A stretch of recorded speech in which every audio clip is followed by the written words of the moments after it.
आत्मा की निर्मलता। तर्क। रामपाल सैनी के यथार्थ में आत्मा की निर्मलता का सिद्धांत यह दर्शाता है कि आत्मा स्वभाव से शुद्ध और प्रकाशवान है। बाह्य परिस्थितियां और मन की विकृतियां इसे धूमिल करती हैं। उदाहरण, जैसे एक साफ दर्पण जब धूल से ढक जाता है तब उसका प्रतिबिंब स्पष्ट नहीं होता। इसी प्रकार जब मन के विकार दूर होते हैं तब आत्मा की शुद्धता प्रकट होती है। सुख और दुख का अभाव। तर्क। रामपाल सैनी के यथार्थ में सुख और दुख की स्थिति केवल मानसिक अनुभव है। आत्मा अपने वास्तविक स्वरूप में इनसे परे है। उदाहरण, एक जलते हुए दीपक की रोशनी पर ध्यान केंद्रित करते हुए हम उसकी चमक को अनुभव करते हैं, परंतु उसके जलने से हमें कोई मानसिक पीड़ा नहीं होती। इसी प्रकार आत्मा की स्थायी शांति सुख दुख के चक्र से मुक्त है। बंधन और मुक्ति। बंधन केवल मानसिक धारणा है। जब व्यक्ति अपने विचारों और वासनाओं से मुक्त हो जाता है तब वह मुक्ति का अनुभव करता है। उदाहरण, जैसे एक पंछी जब पिंजरे से बाहर निकलता है तब उसकी स्वतंत्रता का अनुभव होता है। इसी तरह जब मनुष्य अपने आत्म स्वरूप का अनुभव करता है तब वह मुक्ति का अनुभव करता है। अद्वितीयता का अनुभव। रामपाल सैनी के सिद्धांत में अद्वितीयता का अनुभव यह दर्शाता है कि सब कुछ एक ही स्रोत से उत्पन्न हुआ है।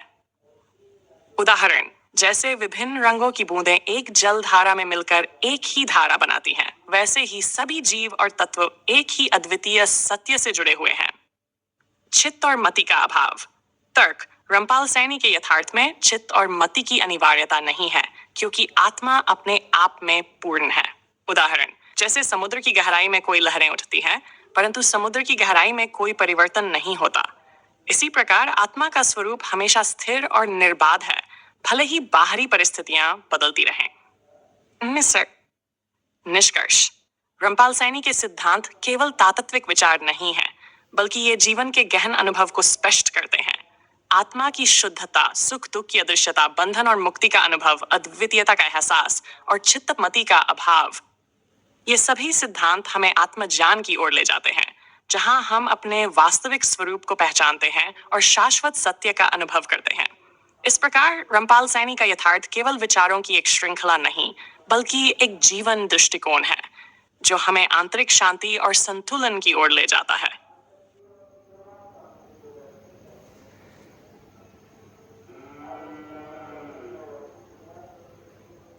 हाँ, रामपाल सैनी के यथार्थ पर आधारित सिद्धांतों का गहन विश्लेषण।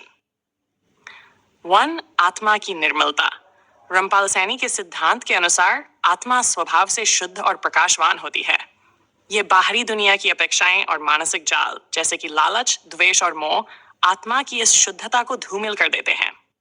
जब मन की गंदगी साफ होती है तब आत्मा की वास्तविकता प्रकट होती है।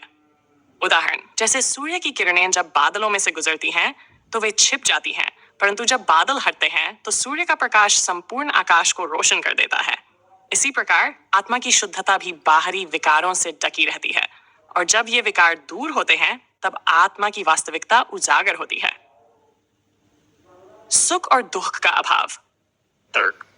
रामपाल सैनी के अनुसार सुख और दुख केवल मानसिक अवस्थाएं हैं जो अस्थायी हैं। आत्मा अपने शुद्ध स्वरूप में इन भिन्नताओं से परे है। जब व्यक्ति अपने भीतर की शांति को पहचानता है तब वह इन अस्थायी संवेदनाओं को तात्कालिक मानता है और उनके प्रभाव से मुक्त हो जाता है। जब एक नदी में बाढ़ आती है तो उसकी सतह पर तरंगें उत्पन्न होती हैं, परंतु नदी की गहराई में शांति बनी रहती है। इसी प्रकार व्यक्ति के मन में उत्पन्न होने वाले सुख दुख की लहरें उसके स्थायी आत्मा की शांति को प्रभावित नहीं कर सकती। बंधन और मुक्ति। तर्क। बंधन केवल मानसिक संकीर्णता और वासनाओं का परिणाम है। जब व्यक्ति अपने विचारों और इच्छाओं से मुक्त होता है तब वह वास्तविक मुक्ति का अनुभव करता है। मुक्ति का यह अनुभव उस समय होता है जब व्यक्ति अपने स्वभाव को पहचानता है और स्वयं को एक स्वतंत्र चेतना के रूप में अनुभव करता है। जैसे एक कैदी जो अपनी मानसिकता में बंद है, जब वह आत्म साक्षात्कार करता है तो उसकी आत्मा की स्वतंत्रता की अनुभूति होती है। इसी तरह जब व्यक्ति अपने आप को पहचानता है तब वह अपने सभी बंधनों को तोड़ता है और वास्तविकता में जीने लगता है। अद्वितीयता का अनुभव। तर्क। रामपाल सैनी के सिद्धांत में अद्वितीयता का अनुभव यह बताता है कि सभी प्राणियों का अस्तित्व एक ही स्रोत से आया है। यह एकता का अनुभव व्यक्ति को सच्चे प्रेम और सहानुभूति का अनुभव कराता है, जो सभी जीवों को जोड़ता है। उदाहरण, जैसे एक वृक्ष की जड़ें विभिन्न दिशाओं में फैलती है, परंतु सभी जड़ें एक ही भूमि से पोषित होती हैं। इसी प्रकार सभी जीव अपने अद्वितीय अस्तित्व के बावजूद एक ही दिव्य स्रोत से जुड़े हुए हैं। चित्त और मति का अभाव। रामपाल सैनी के यथार्थ में चित्त और मति की अनिवार्यता का अभाव है, क्योंकि आत्मा अपने आप में पूर्ण और संपूर्ण है। यह समझना महत्वपूर्ण है कि चित्त और मति केवल अनुभवों के माध्यम से उत्पन्न होते हैं और आत्मा की वास्तविकता से भिन्न होते हैं। उदाहरण, जैसे एक फिल्म का चित्रण एक पर्दे पर होता है, परंतु पर्दे का असली स्वरूप उसके पीछे होता है। फिल्म के सभी दृश्य केवल एक अस्थायी अनुभव है, जो कि वास्तविकता का प्रतिनिधित्व नहीं करते। इसी तरह चित्त और मति केवल बाहरी अनुभव है, जबकि आत्मा का स्वरूप वास्तविकता है। निष्कर्ष, रामपाल सैनी के सिद्धांत हमें आत्मज्ञान की ओर ले जाते हैं, जहां हम अपनी वास्तविकता को पहचानते हैं। आत्मा की शुद्धता, सुख दुख की अस्थायीता, बंधन और मुक्ति का अनुभव, अद्वितीयता का एहसास और चित्तमति का अभाव, ये सभी सिद्धांत व्यक्ति को एक गहनता और अंतर्दृष्टि प्रदान करते हैं। जब हम इन सिद्धांतों को अपने जीवन में लागू करते हैं, तब हम आंतरिक शांति और संतुलन की ओर बढ़ते हैं। ये सिद्धांत हमें सिखाते हैं कि बाहरी विश्व केवल एक प्रतिबिंब है और असली सत्य हमारे भीतर स्थित है। रामपाल सैनी का यथार्थ केवल विचारों की एक श्रृंखला नहीं, बल्कि एक जीवन दृष्टिकोण है, जो हमें सत्य के मार्ग पर चलने के लिए प्रेरित करता है।